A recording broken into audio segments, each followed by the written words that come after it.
Let's set a top level and see the hierarchy of that top level.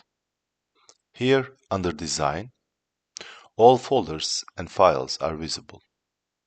Let's now expand the RTL folder, open this file, and click this code lens to set this module as the Design Hierarchy top.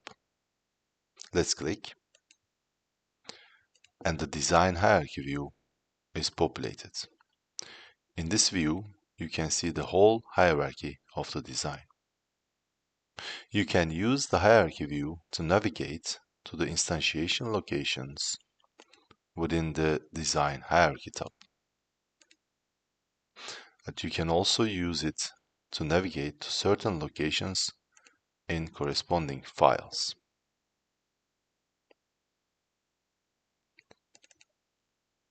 Let's click this instantiation here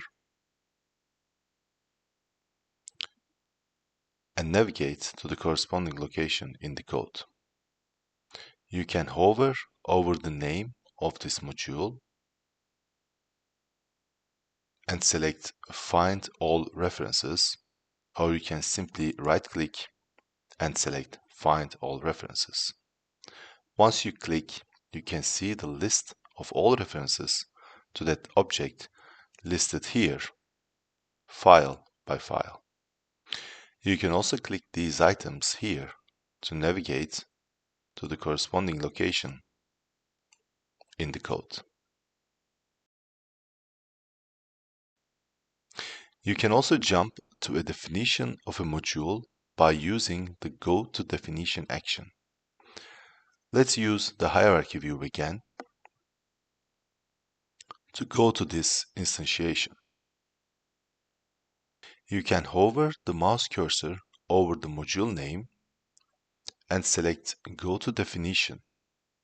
This will open the file where this module is declared. When doing this, you don't need to know where this file is located. You can also go to the definition of an object by simply pressing Ctrl and clicking. Let's press Ctrl, hover over the module name, which reveals a hyperlink, and once clicked, a file is opened showing the declaration of that instantiated module. So this is how you can create a Sigasi project, set a top level, see the hierarchy, and navigate through the design using hierarchy view, find references, and go to definition.